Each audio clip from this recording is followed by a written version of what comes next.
सूचना इस वीडियो के माध्यम से आपको देनी है। दोस्तों, केंद्रीय विद्यालय में एडमिशन के लिए 2022-23 सत्र के लिए केंद्रीय विद्यालय संगठन ने ऑफिशियल गाइडलाइन जारी कर दी गई है। उस गाइडलाइन में कुछ चेंजेस किए गए हैं। उसके आधार पर यदि आपने अपने बच्चे का एमपी कोटा के तहत एडमिशन के लिए आवेदन फॉर्म एमपी जी के पास दिया है तो ये वीडियो बहुत ही ज़्यादा इंपॉर्टेंट है, क्योंकि दोस्तों एमपी कोटा से संबंधित एक बहुत ही ज़रूरी सूचना मैं आपके साथ इस वीडियो में साझा करने वाला हूँ केंद्रीय विद्यालय संगठन जारी की गई नई गाइडलाइंस के अनुसार। तो आपसे उम्मीद करता हूँ ये वीडियो को पूरा देखेंगे, वीडियो को कहीं पर भी नहीं छोड़िएगा। तो चलिए दोस्तों, गाइडलाइंस के हिसाब से आपको समझाते हैं कि वो ज़रूरी सूचना क्या है।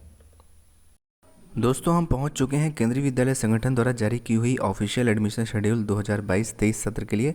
तो यहाँ पर ये जो पॉइंट है, इस पॉइंट में एमपी कोटा के बारे में बताया गया है। तो दोस्तों, मैं पूरा ना एक्सप्लेन करके आगे चलता हूँ। यहाँ पर जो ई पॉइंट है, ये इस पॉइंट को जब आप देखेंगे तो इसमें लिखा हुआ है the children recommended by honourable member of parliament. Member of parliament का मतलब एमपी, जिन्हें कि सांसद महोदय कहते हैं, must be otherwise eligible for admission as per the extant KVS admission guideline. तो दोस्तों, यहाँ पर यह बताया जा रहा है कि अगर एमपी जी आपके बच्चे का एडमिशन रिकमेंड कर देते हैं तो ठीक है, आपके बच्चे का नाम तो आ गया, लेकिन आपका बच्चा जो है वो केवीएस एडमिशन गाइडलाइन के हिसाब से उस साल की जो केंद्रीय विद्यालय की ऑफिशियल एडमिशन गाइडलाइन है, जिसे केंद्रीय विद्यालय संगठन ने अपने kvs-sangathan.nic.in जो कि केंद्रीय विद्यालय संगठन की ऑफिशियल वेबसाइट है, उस वेबसाइट पर पब्लिश किया है, उस पब्लिश्ड केंद्रीय विद्यालय संगठन द्वारा जारी की हुई एडमिशन गाइडलाइंस के हिसाब से आपका बच्चा जो है वो एलिजिबल होना चाहिए, वो पात्र होना चाहिए।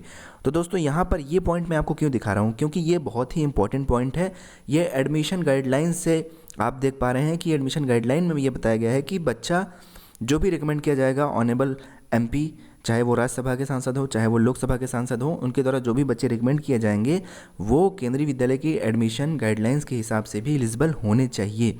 ऐसा नहीं है कि माननीय एमपी महोदय अगर आपके बच्चे का एडमिशन रिकमेंड कर दिए हैं तो बिना कुछ देखे ही आपके बच्चे का एडमिशन हो जाएगा। उसको केवीएस एडमिशन गाइडलाइन के हिसाब से भी एलिजिबल होना पड़ेगा। दोस्तों, मोस्ट इंपॉर्टेंट बात अब मैं आपको बताने चल रहा हूँ।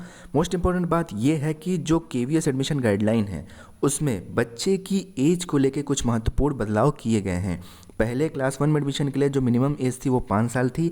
अब जो है क्लास 1 में एडमिशन के लिए मिनिमम एज है वो 6 साल होनी चाहिए।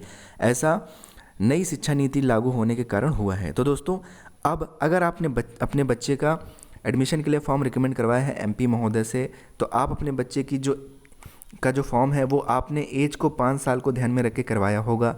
तो लेकिन अब जो रूल आ गया है उस हिसाब से, जो केवीएस एडमिशन गाइडलाइन में रूल है उस हिसाब से बच्चे की जो मिनिमम एज होनी चाहिए वो कम से कम 6 साल होनी चाहिए। तो ठीक है दोस्तों, अब इसमें प्रॉब्लम ये है कि बहुत सारे पेरेंट्स ने अपने बच्चों का जो फॉर्म है एमपीजी से रिकमेंड करवाया है उसमें वो इस बात को ध्यान में रखकर करवाए होंगे कि उनके बच्चे की जो मिनिमम एज है वो 5 साल होनी चाहिए। ऐसे में दोस्तों, मैं आपको बता दे रहा हूँ कि आपके बच्चे का जो एडमिशन है यदि एमपीजी रिकमेंड कर देते हैं तो आगे चल के केवीएस एडमिशन गाइडलाइन के हिसाब से ना होने के कारण आपके बच्चे का जो एडमिशन है वो रुक सकता है, या फिर इससे संबंधित आगे जो भी जानकारी आएगी वो आपको वीडियो के माध्यम से दी जाएगी।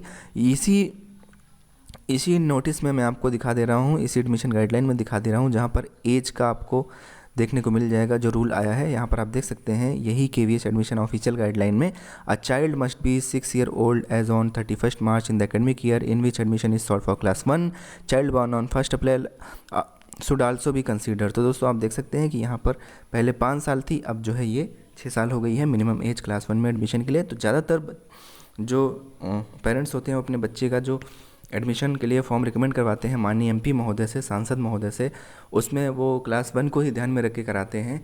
तो ऐसे में दोस्तों, अब यहाँ पे जो रूल आ गया है ये 6 साल का हो गया है। पहले आपने जो रिकमेंड करवाया होगा वो 5 साल को ध्यान में रख के करवाया होगा। तो इस बात को आप ध्यान में रखें कि हो सकता है आगे चल के आपके बच्चे का जो एडमिशन हो वो ना भी हो पाए। लेकिन इससे संबंधित कोई अगर ऑफिशियल सूचना मिलती है तो हम आपको वीडियो के माध्यम से ज़रूर बताएंगे। इसके लिए आप बिल्कुल बेफिक्र रहिए। दोस्तों, उम्मीद करते हैं कि ये आपको समझ में आ गया होगा। तो दोस्तों, इस चीज़ को आप ध्यान में रखें। दोस्तों उम्मीद करते हैं कि ये जानकारी आपको समझ में आ गई होगी। अगर अभी भी आपको कोई कन्फ्यूज़न है तो आप कमेंट बॉक्स पर कमेंट करके पूछ सकते हैं, हम आपके कमेंट का रिप्लाई ज़रूर करेंगे। और ऐसी ही यूज़फुल वीडियोस केंद्रीय विद्यालय एडमिशन से रिलेटेड हम टाइम टू टाइम अपने चैनल पर डालते रहते हैं, ताकि आपके बच्चे का केंद्रीय विद्यालय में अच्छे से एडमिशन हो सके। दोस्तों अगर आप हमारे चैनल पर नए हैं, पहली बार आए हैं, तो चैनल को सब्सक्राइब करिएगा, प्रेस द बेल आइकन, घंटी वाला निशान ज़रूर दबाइएगा, ताकि कोई भी लेटेस्ट वीडियो आपसे मिस ना हो। इसी तरह की यूज़फुल वीडियोज़ हम टाइम टू टाइम आपके लिए लाते रहेंगे, ये हमारा आपसे वादा है। तो दोस्तों मिलते हैं अपने अगले वीडियो में, तब तक के लिए बाय बाय, टेक केयर, जय हिंद।